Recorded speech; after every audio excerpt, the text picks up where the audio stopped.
প্রসন্নতা এমন এক অনুভূতি যা আমরা সকলে পেতে চাই।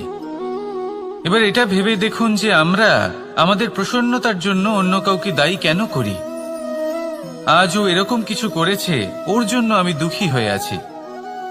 আজও এমন কিছু করলো যার ফলে আমার মন প্রসন্ন হয়ে উঠল। না, আপনাকে স্পষ্ট করে একটা কথা বলে দিই, আপনার প্রসন্নতা না শুধু আপনার নির্বাচন, না শুধু আপনার হাতে রয়েছে, বরং আপনি নিজের প্রসন্নতাকে নিজেই আকৃষ্ট করেন। এই ফুলগুলিকে দেখুন, এই ফুল এর সুগন্ধ ছড়ায়, আর এই ফুল নিজের দিকে কীট পতঙ্গদের আকৃষ্ট করে। এবার দেখুন কীট পতঙ্গ কাদের আকৃষ্ট করে? গিরগিটি বা ব্যাঙ, এরকম কিছু প্রাণীদের। এবার এই যে ফুল, কীট পতঙ্গের জন্য এই যে ফুল, তার বিকাশ হয়, এ আরো প্রস্ফুটিত হয়, ওর বংশ আরো বৃদ্ধি পায়। তাই এর তাৎপর্য হলো সহজ, ফুল উচিত ব্যক্তিকে নিজের দিকে আকৃষ্ট করে। এবার কীট পতঙ্গের কথা বললে তারা কাদের আকৃষ্ট করে? তাদেরই যারা তাদেরই শিকার করবে, খাদ্যরূপে গ্রহণ করবে। এবার কাকে আপনি নিজের দিকে আকৃষ্ট করতে চান তার নির্বাচন আপনারই। আপনি কি প্রসন্নতাকে নিজের দিকে আকৃষ্ট করতে চান নাকি অপ্রসন্নতাকে করতে চান, তার নির্বাচন আপনারই। আপনি জীবনে যা কিছু পাবেন, সুখ দুঃখ, আশা নিরাশা, প্রসন্নতা অপ্রসন্নতা, সবই হলো আপনারই নির্বাচনের পরিণাম। তাহলে সঠিক নির্বাচন করুন আর আমার সাথে ভালোবেসে বলুন, রাধা রাধা।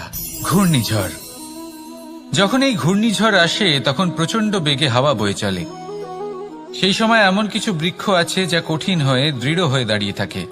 সেই গাছ যা 10 বছর ধরে বা সহস্র বছর ধরে দাঁড়িয়ে থাকে, তাদেরকে আপনি খুব সহজে নাড়াতে পারবেন না।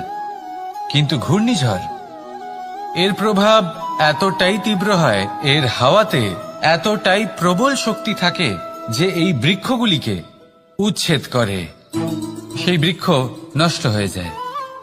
এবার এমন কিছু বৃক্ষ থাকে যাদের কাণ্ড নমনীয় হয়, খুবই নরম হয়।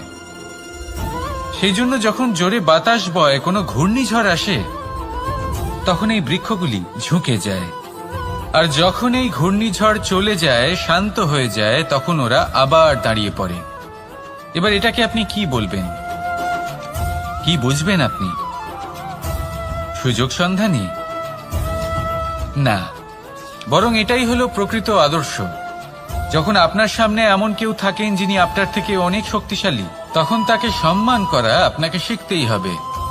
তাই মনে রাখবেন, এই সংসারে যখনই দুই শক্তির একে অপরের সাথে সংঘর্ষ হয়, শুধুই বিনাশ হয়। কিন্তু যখন শক্তির সাথে আসক্তি মিলিত হয়, সেখানে সুরক্ষা থাকে, সেখানেই কিছু নির্মাণ হয়। তাই আসুন আর আমার সাথে ভালোবেসে বলুন, রাধা রাধা। ভয়, আমরা ভয়ের বিষয়ে অনেক কথা বলি, ভয়ের থেকে সবসময় দূরে পালাই। কখনো ভেবে দেখেছেন আমরা এই ভয়ের সদ্ব্যবহারও কি করতে পারি না? নিশ্চিত রূপে করতেই পারি। এমন কোনো অক্ষর নেই যার দ্বারা কোনো মন্ত্র হয় না। তাই নিশ্চিত রূপে এই ভয়েরও সদ্ব্যবহার আমরা করতেই পারি। নির্ভর করছে আপনার দৃষ্টিভঙ্গির ওপর, আপনার প্রতিক্রিয়ার ওপর। ভয় যখন সামনে আসে, দুটো পথ থাকে।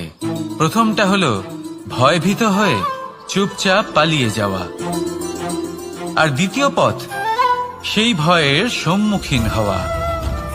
সেই ভয়ে ডুবে গিয়ে দেখুন এমন কি আছে যা আপনাকে পিছনে টেনে রাখছে।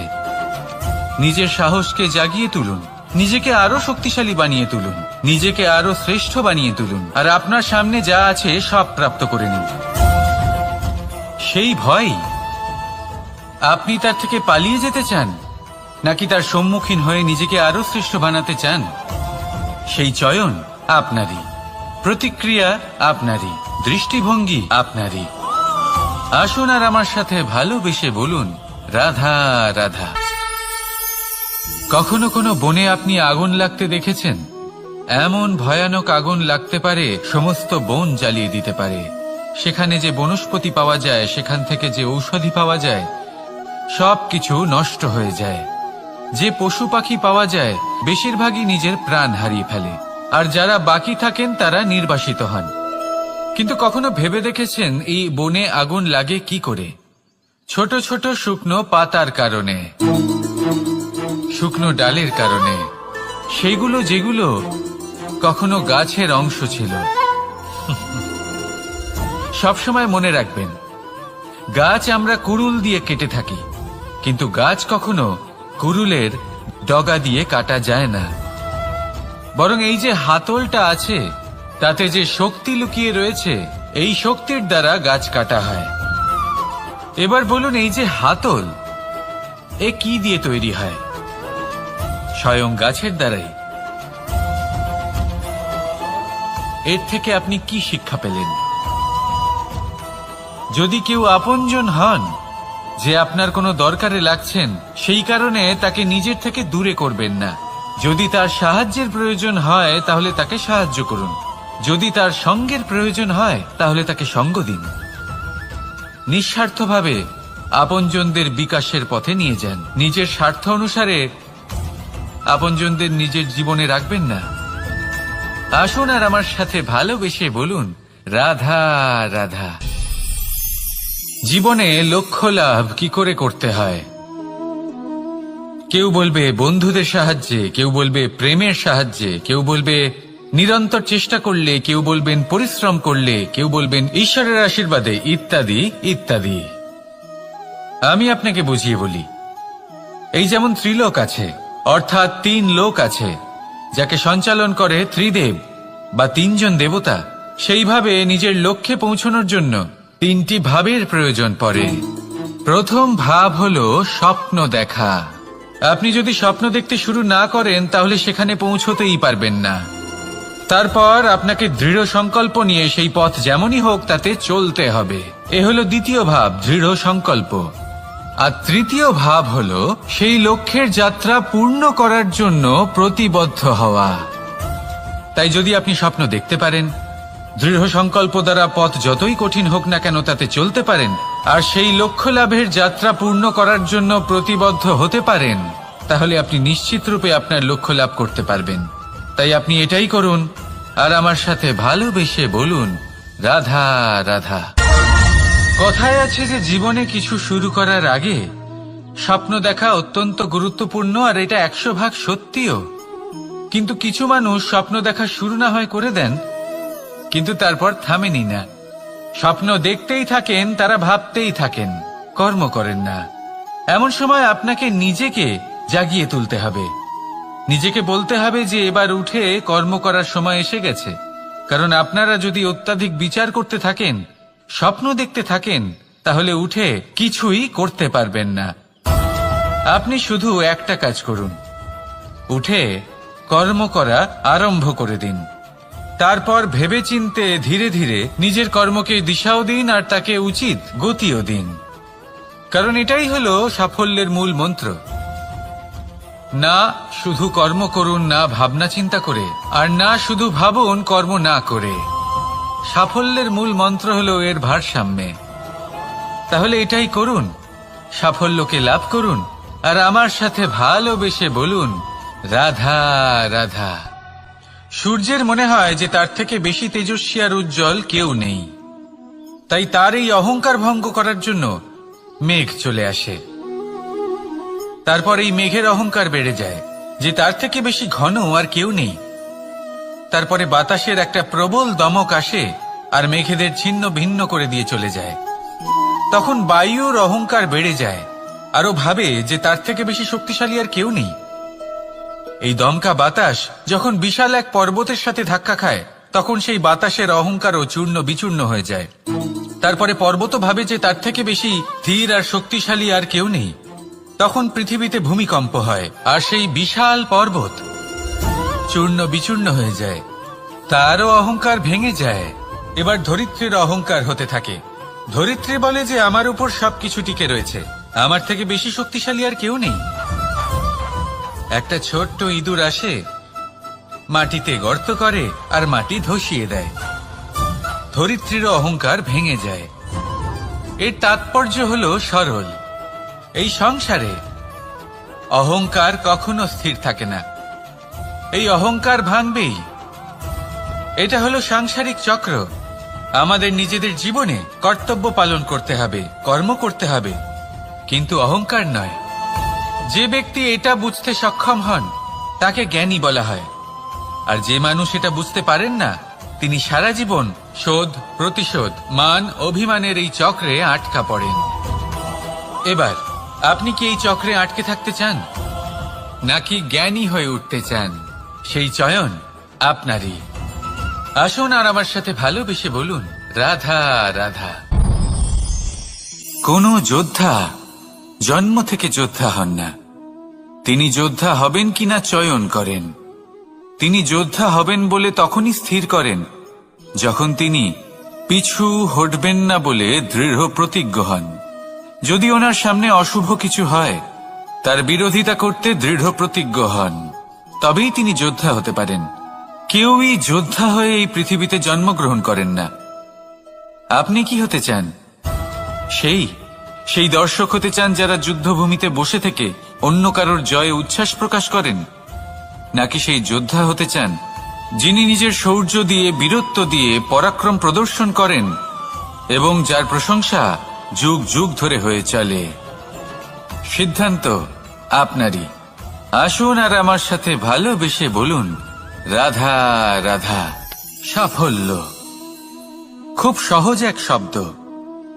এটা হলো সেই সব শব্দের মধ্যে অন্যতম যা মানুষ একটু বুঝলেই ভাবেন সব বুঝে ফেলেছি, আর যেই উনি বুঝতে পারেন সাফল্য কি, আজীবন সেই সাফল্যের পেছনেই ছুটতে থাকেন।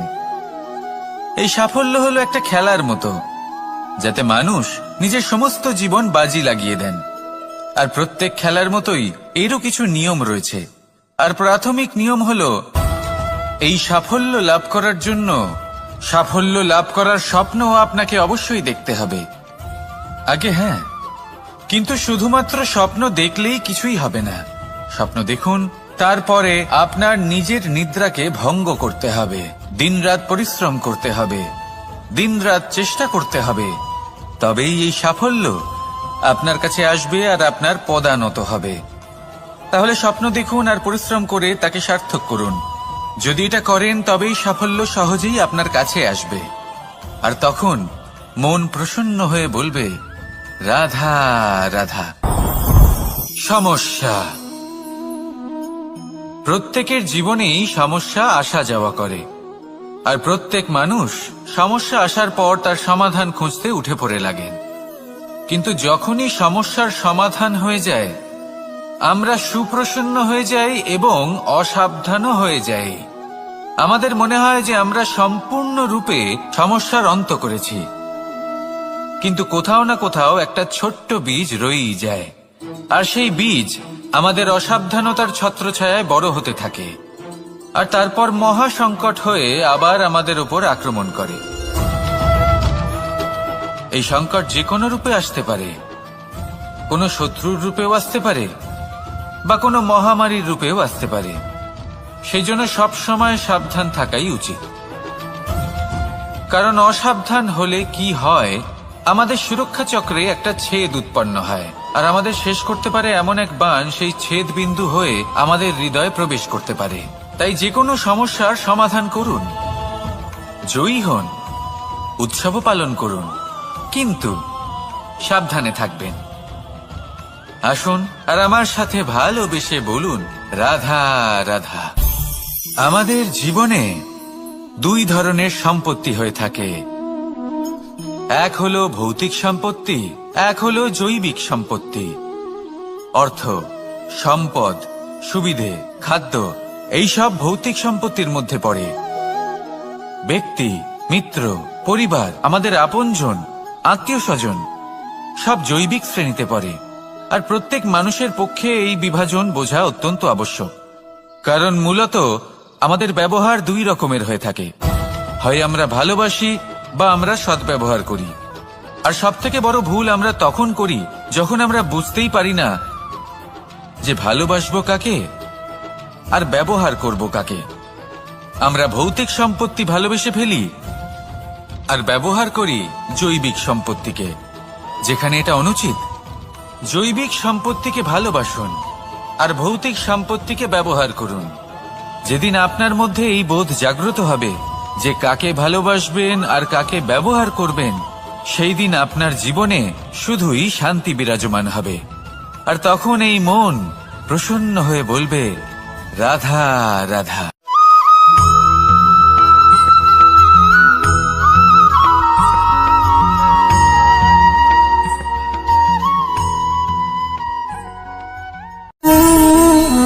সঞ্চয়। মানুষের যখন থেকে বোধ বুদ্ধি হয়, সঞ্চয় করতে আরম্ভ করে দেন। সঞ্চয় করতে থাকেন ভোজনের, সঞ্চয় অর্থের, সঞ্চয় শক্তির। নিজের জন্য করেন, নিজের পরিবারের জন্য করেন, নিজের স্ত্রীর জন্য করেন, সন্তানের জন্য করেন, সন্তানের সন্তানের জন্যও সঞ্চয় করেন। সঞ্চয় করার জন্য ওনার কাছে অনেক কারণ রয়েছে, কারণ উনি এটা ভাবেন যে এই সঞ্চিত শক্তির জন্য কেউ ওনার কোনো ক্ষতি করতে পারবে না। মানুষ ভুলে যান একটা গুরুত্বপূর্ণ কথা, এই সত্য, উনি এই সংসারে খালি হাতেই এসেছিলেন আর এখান থেকে ওনাকে খালি হাতেই যেতে হবে। যা এখানকার তা এখানেই থেকে যাবে। আর যদি কিছু ওনার সাথে যায় তা হলো ওনার কর্ম, আর কিচ্ছু নয়। তাই যদি কিছু অর্জন করতে চান তাহলে শুভ কর্ম অর্জন করুন, আত্মশক্তি অর্জন করুন, কারণ পরলোকে এটাই হবে আপনার সম্পত্তি। তাহলে কি এটা আপনি অর্জন করতে চান না? আসুন আর আমার সাথে ভালোবেসে বলুন, রাধা রাধা। সদিচ্ছা। দেখতে গেলে 3 অক্ষরে তৈরি এই শব্দ, কিন্তু সমস্ত ত্রিলোক তার উপরেই আধারিত। আপনি এই সংসারে এসেছেন, তখন অবশ্যই শ্বাস নেবেন, কিন্তু তার বদলে আপনাকে কিছু তো দিতেই হবে। আপনার উপর নির্ভর করছে আপনি কি দেবেন। কি দেবেন এই সংসারকে, এই সমাজকে, নিজের পরিবারকে, আর তার বদলে কি নেবেন? যশ নাকি অপযশ? দেখুন, এক ছিল রাবণ, যে কিনা সমুদ্র পার করল সীতাকে অপহরণ করার জন্য, আর এক ছিলেন রামচন্দ্র, যিনি সমুদ্র পার করেছিলেন, সেতু বানিয়ে গিয়েছিলেন সীতাকে ফিরিয়ে নিয়ে আসার জন্য। দুজনেই সমুদ্র পার করেছিলেন, শুধু পার্থক্য ছিল সদিচ্ছাকে বোঝার, লক্ষ্যের।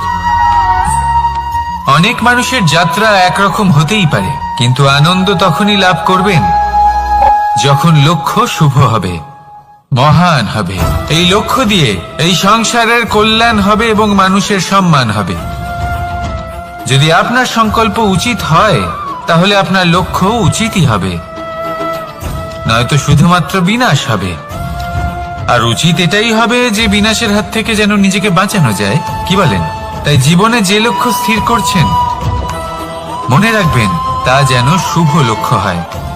যদি এরকম হয় তাহলে আপনার যাত্রা, আপনার জীবন দুটোই শুভময় হবে। আসুন আর আমার সাথে ভালোবেসে বলুন, রাধা রাধা। সুরক্ষা। এই সুরক্ষা আসলে কি? এটা কি কোনো কবচ নাকি কোনো সীমা? এই সুরক্ষা আসলে অন্য কিছু। আমাদের মাতা পিতা, আমাদের প্রিয়জন, আমাদের বন্ধু, এই সমাজ, আমাদের শুভাকাঙ্ক্ষী, আমাদের আত্মীয়, এনারা সবাই আমাদের জীবনে কোনো না কোনো ভাবে সুরক্ষা দিয়ে থাকেন, একটা কবচ দিয়ে থাকেন কোনো না কোনো রূপে। কিন্তু দেখতে গেলে আমাদের পরাক্রমের পথে, আমাদের বীরত্বের পথে, আমাদের সাহসের পথে এই সুরক্ষাই সব থেকে বড় বাধা হয়ে দাঁড়ায়। একবার ভেবে দেখুন, যদি আপনি কোনো সুরক্ষাই না পান, বা যদি আপনি এই সুরক্ষা ভেঙে বাইরে আসতে পারেন, তাহলে আপনার বীরত্ব চরম সীমায় পৌঁছে যায়। কেন? কারণ তখন আপনি জানেন যে এই সংসারের সম্মুখীন আমাদের নিজেদেরই হতে হবে। আপনি বুঝে যান যে শত্রুর সম্মুখীন এবার নিজের বলের দ্বারা, নিজের পরাক্রমের দ্বারা, নিজের সাহসের দ্বারা করতে হবে। আর তখন আমাদের মনের মধ্যে এই শক্তি জাগ্রত হয়। এই শক্তি অন্তরেই বসবাস করে, শুধু এটা চিনে নিতে হবে, একে জাগ্রত করতে হবে। আর এটা সুরক্ষা ভেঙে যাওয়ার পরেই সম্ভব হয়। আর যারা নিজের শক্তি সম্পর্কে জানেন, যিনি নিজেই জানেন তিনি কতটা শক্তিশালী, তিনি নিজেই নিজের সুরক্ষা কবচ চিরকালের মতো ভেঙে ফেলে দেন, ঠিক কর্ণের মতো। আর তারপরে দেখুন, আপনার পরাজয় হোক বা বিজয়ী হোক না কেন, সেটাই অনেক বড় হয়, সেটাই প্রশস্ত হয়ে থাকে। সেই জন্য ত্যাগ করুন নিজের ভয়কে, নিজের আশেপাশের এই সুরক্ষা চক্রকে ভেঙে ফেলুন, আর সম্মুখীন হন এই সংসারের নিজের শত্রুর সম্মুখীন হন। পরাক্রমের এই অঙ্কুর, তা অঙ্কুরিত হওয়ার জন্য বীজের উপরের এই কবচ, এটা ভেঙে যাওয়া অতি আবশ্যক। আসুন আমার সাথে ভালোবেসে বলুন, রাধা রাধা। যখন আমরা হাঁটতে থাকি আর আমাদের পায়ে কাঁটা বিঁধে যায়, তখন মুখ দিয়ে আহ বেরিয়ে আসে, কান্না চলে আসে, আর অনেক সময় অভিশাপও বেরিয়ে আসে। কিন্তু আমরা কি কখনো এটা এইভাবে দেখেছি, এইভাবে ভেবেছি যে আমরা যে পথে চলেছি সেই পথে কাঁটা বিঁধেছে, নাকি আমরা সেই পথ নির্বাচন করেছি যাতে শুধুই কাঁটা রয়েছে? নাকি আমরা এভাবে ভেবে দেখেছি যে এই কাঁটা আমাদের কষ্ট দিতে এসেছে, নাকি এটা আমরাই বিছিয়ে রেখেছিলাম? সাবধান থাকা উচিত ছিল, কারণ কাঁটা বিঁধলে যন্ত্রণা হবে, চিৎকার করে ফেলতে পারি, মুখ থেকে অভিশাপও বেরিয়ে আসতে পারে। কিন্তু এই অভিশাপ শুধুমাত্র আমাদের তরফ থেকে অভিশাপ হয়, সামনের ব্যক্তিটির উপরও নির্ভর করে। এবার সেই ব্যক্তি যদি এমন হয় যে ফুল আর কাঁটা এই দুই সমানভাবে গ্রহণ করতে পারে, তার কাছে অভিশাপও বরদানে পরিণত হয়। শেষ পর্যন্ত ব্যাপারটা দাঁড়ায় ভাবনা, চিন্তা, দৃষ্টিভঙ্গির উপর। কারণ আপনার এই ভাবনাই সত্যি হয়ে সামনে আসে। সেই জন্য এই ভাবনা, চিন্তা, মানসিকতাকে গুরুত্ব সহকারে দেখবেন। এই বিবেচনা নিয়ে বিবেচনা করতে শিখুন। আমার কথার অর্থ হলো যে জীবনে যখন এরকম কিছু একটা ঘটবে, তখন ভেবে দেখুন যে এরকম কেন হলো। আপনি কি এমন কোনো কর্ম করেছিলেন যার কর্মফল এটা? এমন কোনো কাজ যা অনুচিত ছিল, অসত্য ছিল, যা অভদ্রতার কারণ ছিল? ভেবে দেখা প্রয়োজন। দেখুন, ইচ্ছে হলো আপনার যে আপনি কি করতে চান, ভাবনা আপনার, সত্য আপনার, জীবন আপনার, সিদ্ধান্ত আপনার। আসুন আর আমার সাথে ভালোবেসে বলুন, রাধা রাধা। সময়, এই সময় আসলে কি? এই সময় একটা সরল রেখা তো কখনোই নয়। সময় হলো একটা চক্র, যেখানে এর আদি সেখানেই হলো এর অন্ত, আর যেখানে তা শেষ হয় সেখান থেকেই তার শুরু হয়। এই সময় একটা অত্যন্ত বিচিত্র চিন্তা, বিচিত্র ভাবনা, এ একটা বিচিত্র বস্তু যা কেউ বুঝতে পারেন না। এই সময়ের লীলা, এর কোনো প্রমাণ নেই, কোনো জ্ঞান নেই, কোনো পরিমাপ নেই। শুধু এটুকু আমরা জানতে পারি, যেখানে শেষ হবে সেখান থেকে একটা নতুন সূচনাও হবে। যা আজ আপনার কাছে আছে, কাল অন্য কারোর কাছে যাবে, তারপরে তার কাছ থেকেও অন্য কারোর কাছে যাবে, তারপরে তার থেকেও ছিনিয়ে নেওয়া হবে। এই নিয়তির একজনের কাছ থেকে অন্যজনের কাছে আদান প্রদানের এই সময় হলো আপনার সময়। এই সময়ের সদ্ব্যবহার করুন, এই সময়কে বাঁচুন। আপনাকে শুধু এটাই সুনিশ্চিত করতে হবে যে আপনি কোন পক্ষে আছেন। আর সত্যি বলতে কি, আপনার জীবনের পরিণাম নির্ভর করে আপনার নির্বাচনের ওপর। আপনি কোন পক্ষ নির্বাচন করছেন। তাহলে মনে রাখবেন, জীবনে সেই পক্ষই নির্বাচন করবেন যা চয়ন করার পরে আপনি সুখ অনুভব করবেন, আপনি সন্তোষ লাভ করবেন, প্রসন্নতা লাভ করবেন। আর আমি এটাই সুনিশ্চিত করব যে এই পক্ষ যেন শান্তির পক্ষ হয়, এই পক্ষই যেন প্রেমের পক্ষ হয়। তাহলে চিন্তা করবেন না, আর আসুন আমার সাথে ভালোবেসে বলুন, রাধা রাধা। মানুষ সুখী জীবনযাপনের প্রতি এতটাই অভ্যস্ত হয়ে পড়ে যে একটা ছোট্ট সমস্যা এলেই সে সবার থেকে সাহায্য চাইতে শুরু করে দেয়। সে সাহায্য লাভও করে এবং সেই সংকট থেকে সে বেরিয়েও আসে। কিন্তু এই সাহায্য কিছু মুহূর্তের, আর কিছু মুহূর্তের হলো এই দুঃখ। এই দুই মুহূর্তের সাহায্যের জন্য আজীবন আপনি তার কাছে ঋণী হয়ে থাকেন। আর মানবিকতার খাতিরে আপনার মনে কৃতজ্ঞতা জেগে ওঠে, আর সেই কৃতজ্ঞতা বোধ হলো যে আপনি কখন ব্যক্তিকে ছাপিয়ে যেতেই পারবেন না। সেই জন্য জীবনে সবসময় চেষ্টা করবেন নিজেকে প্রস্তুত রাখতে সেই সব সমস্যার জন্য, সেই সব বাধার জন্য যেগুলো আপনার জীবনে আসতে পারে। ততক্ষণ সাহায্য চাইবেন না যতক্ষণ না অন্য কোনো পথ না থাকছে। সাহায্য চাওয়া অনুচিত নয়, কিন্তু সাহায্য চাইলে এবং সাহায্য পেলে আপনি আজীবন কৃতজ্ঞ এবং ঋণী হয়ে থাকবেন।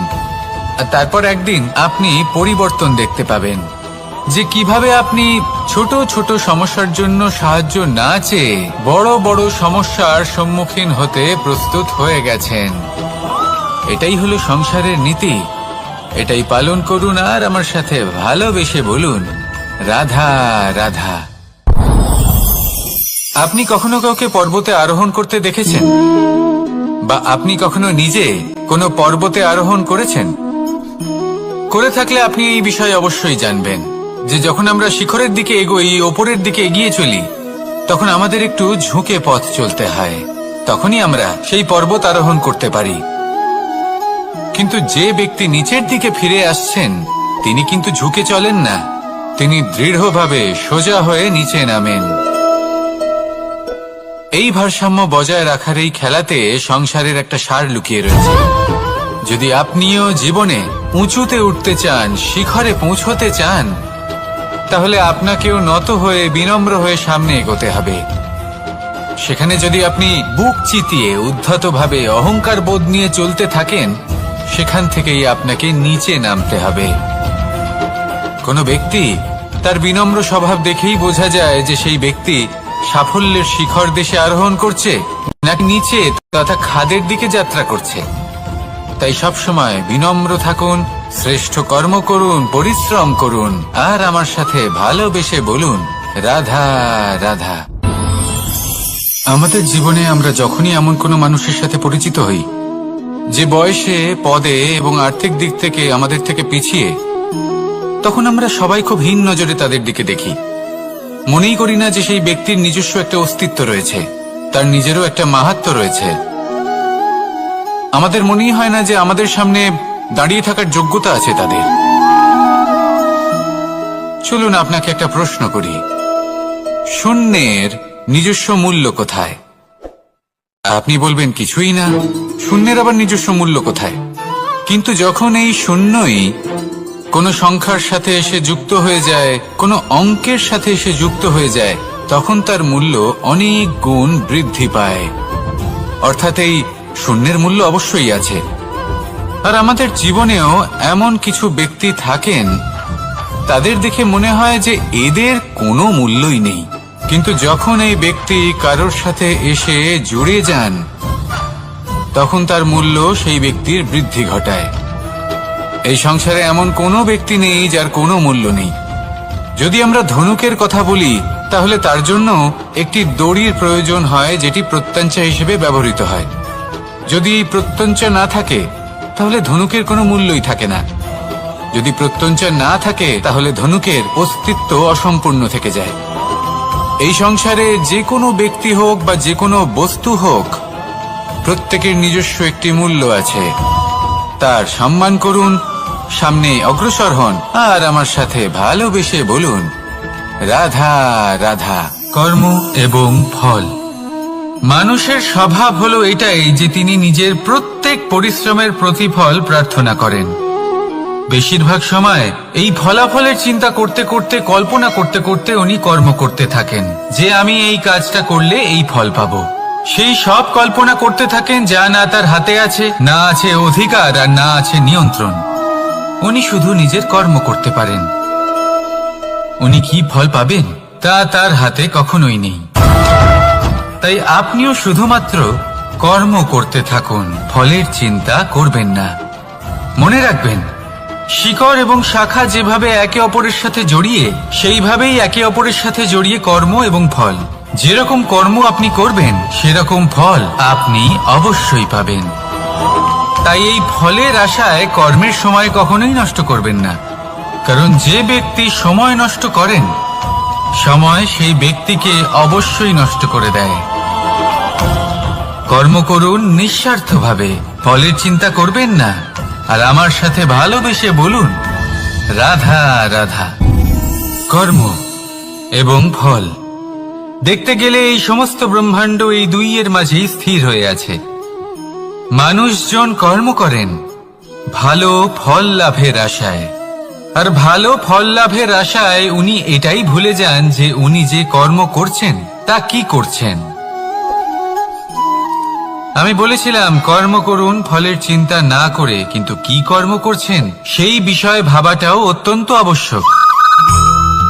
নয়তো অনেক সময় আমরা এমন কর্ম করে ফেলি যা না চাইতেও বিষে পরিণত হয়, যা হয়েছে দুঃশাসনের সাথে, দুর্যোধনের সাথে, গুরু দ্রোণের সাথে। একজনের মানসিকতা উচিত ছিল না, একজনের বিবেক উচিত ছিল না, আরেকজন যে পক্ষ নির্বাচন করেছিলেন সেই পক্ষ উচিত ছিল না। আর যা কিছু ওনাদের সাথে হলো, আপনার আমার আমাদের সকলের সাথে তা হতে পারে। আমি বলেছিলাম কর্ম করুন, ফলের চিন্তা করবেন না, কিন্তু এই কর্মের বিষয়ে বিচার করে দেখাটাও ততটাই আবশ্যক। দেখুন, কর্ম করার উচিত প্রক্রিয়া ফলের চিন্তা না করা, কিন্তু যদি আপনার কর্ম শুভ হয় তাহলে তার ফলও নিয়তি আপনাকেই দেবে। সর্বদা কর্ম করার সময় এটা ভাবুন যে আপনার এই কর্ম এই সংসারকে, এই সমাজকে, আপনার পরিবারকে, আপনার আশেপাশের মানুষজনকে কোন দিশে যাবে। যদি এটা সবার জন্য মঙ্গলময় হয় তাহলে কর্ম করতে থাকুন। আর হ্যাঁ, নিশ্চিত রূপে ফলের চিন্তা করবেন না। আসুন আমার সাথে ভালোবেসে বলুন রাধা রাধা। বটবৃক্ষের বীজ সর্ষের দানার থেকেও ছোট হয়, কিন্তু যখন তা নিজের রূপ ধারণ করে তখন তা বিশাল বৃক্ষের আকার ধারণ করে, যা সহস্র বছর ধরে বেঁচে থাকে, ছায়া প্রদান করে, পাখিদের আশ্রয় প্রদান করে, আর দেয় পথচারীদের বিশ্রাম করার স্থান। কেন? কারণ সেই ছোট বীজ তা মাটির ভেতরে গিয়ে নিজের খোলস ত্যাগ করে। অন্ধকারে থাকে সে, যতই আলো আসুক না কেন, যতই বর্ষা আসুক না কেন, সব সহ্য করে। আর তারপরে একটা চারা গাছ অঙ্কুরিত হয়, তারপর ধীর গতিতে একটা বিশাল বৃক্ষতে পরিণত হয়। দেখুন, জীবনে কঠিন সময় আসে, এই জন্য নয় যে আপনি হার মেনে নেবেন, এই জন্য আসে যাতে আপনি ভবিষ্যৎ নির্মাণের জন্য নিজেকে তৈরি করতে পারেন। যদি কঠিন সময়ে আপনি ওই বীজের মতো দৃঢ় হয়ে থাকতে পারেন, তাহলে আপনিও একদিন সেই বিশাল বৃক্ষের মতো নিজের অস্তিত্ব গড়ে তুলতে পারবেন, যা সহস্র বছর পর্যন্ত মনে রাখা হবে। আসুন আমার সাথে ভালোবেসে বলুন রাধা রাধা। এই ব্রহ্মাণ্ড কত বৃহৎ, তাই না? যার সম্মুখে এই পৃথিবীকেও একটা বিন্দুর মতো মনে হয়। আর এই পৃথিবীতে আমরা কে হই, আমাদের আকার কিরকম, আমাদের অস্তিত্বই বা কি? যখন আমরা এভাবে ভাবি তখন মনে হয় আমরা কিছুই নই। তা আমরা যখন কিছুই নই, তাহলে আমরা এত চিন্তা করি কেন? কি ভেবে ভয় পাই? কাকেই বা এত ভয় পাই? কে আমাদের মারতে পারে আর কেই বা আমাদের জন্ম দেবে? আত্মার আসলে না কখনো জন্ম হয় আর না কখনো মৃত্যু। আত্মা শুধুই শরীর বদল করে। আপনি, আমি, আমরা সকলে এই শরীর নয়, আমরা হলাম আত্মা, যা হলো পরম আত্মার পরম অঙ্গ। সেই জন্য মনে রাখবেন, বাইরের কোথাও দেখবেন না, নিজের অন্তরের গভীরে গিয়ে দেখুন, আত্মাকে উপলব্ধি করতে শিখুন। ক্লেশ, ভয়, চিন্তা, এই সব কিছুর থেকে নিজেকে দূরে রাখুন, তাহলেই উপলব্ধি করতে পারবেন পরমাত্মাকে। তাহলে আসুন আমার সাথে ভালোবেসে বলুন রাধা রাধা। পরিবর্তন এই সংসারের শাশ্বত নিয়ম। কোন রাজা নেই যিনি চিরকাল রাজা থাকেন, কোন ধনী ব্যক্তি নেই যিনি চিরকাল ধনী থাকবেন। এই সংসারে সূর্যের স্থান নেওয়ার জন্য চন্দ্রিমার আগমন ঘটে। কোন স্থান যাকে পতিত বলা হয়েছিল সেখানে মহল তৈরি হয়েছে, কোন স্থান যাকে আজ মলিন বলা হয়েছে কাল সেখানে মন্দিরও স্থাপন হতে পারে। কোন ঋতু চিরকালের জন্য থাকে না, কখনো সময় চিরকাল একরকম থাকে না।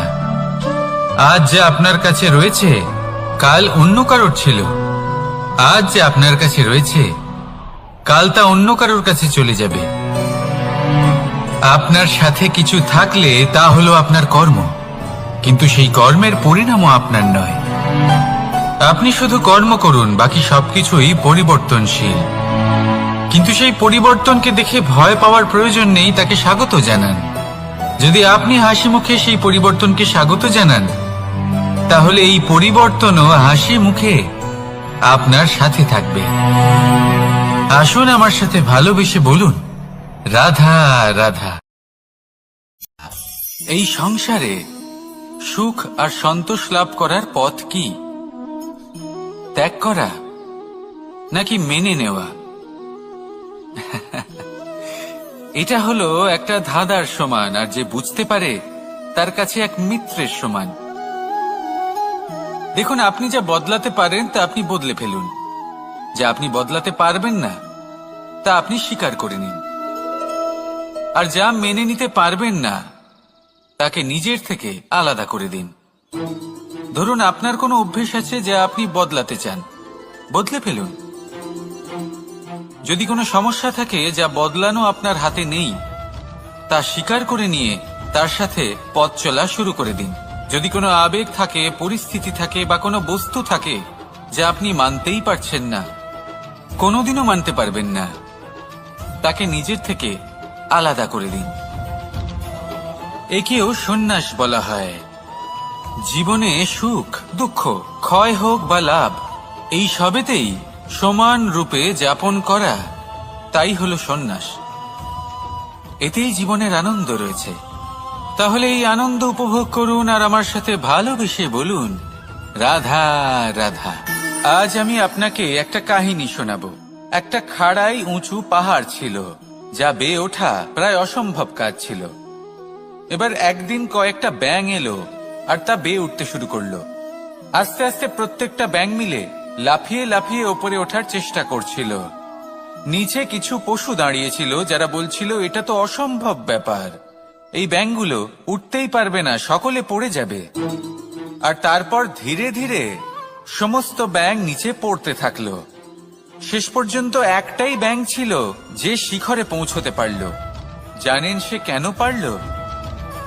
কারণ সেই ব্যাঙ বধির ছিল। সে কারোর কথা শোনেনি। ও স্থির করেছিল শিখরে পৌঁছতে হবে, আর পৌঁছে গেল। এবার এটা কিন্তু আমাদের জন্য অত্যন্ত গুরুত্বপূর্ণ শিক্ষা। আপনি যদি জীবনে নিজের লক্ষ্য স্থির করে থাকেন, তাহলে এদিক ওদিক কারোর কথা শুনবেন না, শুধুই নিজের লক্ষ্যের দিকে অগ্রসর হন। কারণ সাফল্য আপনার প্রচেষ্টার দ্বারাই আপনি পেতে পারেন, অন্যের কথা দ্বারা নয়। তাহলে চেষ্টা করতে থাকুন আর নিজের লক্ষ্য প্রাপ্ত করুন। আর আমার সাথে ভালোবেসে বলুন, রাধা রাধা। এই সূচটা দেখুন, কতটা গুরুত্বপূর্ণ এই সূচ। ওর কতটা ভূমিকা রয়েছে, ও কত রকম ভাবে সাহায্য করতে পারে আমাদের। এর সাহায্যে যদি আপনি চান, তাহলে এক সাধারণ কাপড়কে আপনি পোশাকে পরিবর্তিত করতে পারেন। আপনি যদি চান, তাহলে অনেক ফুল একসাথে নিয়ে একটা মালা বানিয়ে ফেলতে পারেন, বা অলংকার বানিয়ে ফেলতে পারেন। এর সাহায্যে আপনি বাড়িও সাজাতে পারেন। এ হলো অত্যন্ত গুরুত্বপূর্ণ জিনিস। কিন্তু আপনি ভাবুন, যদি এই সূচে এই ছিদ্রই না থাকে, যদি এর সাথে এই সুতোই না জোড়া যায়, তখনও কি এটা এতটাই গুরুত্বপূর্ণ থাকবে? কখনোই না। তখন এটাকে কাউকে কষ্ট দেওয়ার কাজে লাগানো যেতে পারে। দেখুন, একটা অত্যন্ত গুরুত্বপূর্ণ কথা আপনাকে মনে রাখতেই হবে। যে কোনো বস্তু একা তার গুরুত্ব হারিয়ে ফেলে, কোনো কিছুর সাথে তার সম্মান বেড়ে যায়, তার গুরুত্বও বেড়ে যায়। এটা মানুষের ক্ষেত্রেও প্রযোজ্য। যদি আপনি সামনে এগোতে থাকেন এবং একাই এগোতে থাকেন, তাহলে আপনি যাই করে নিন না কেন, আপনি সেই প্রেম, সেই সম্মান, সেই সম্বল পাবেন না। কাউকে নিজের সাথে নিয়ে চলুন, আপনারও মান বাড়বে। কাউকে তার যোগ্য স্থান দিন, আপনারও সম্মান বাড়বে। ঠিক সেইভাবেই যেইভাবে এই সুতোর দ্বারা সূচের সম্মান বাড়ে, আর যেমন প্রেম দ্বারা গুণের মান বেড়ে যায়। তাহলে আসুন আর আমার সাথে ভালোবেসে বলুন, রাধা।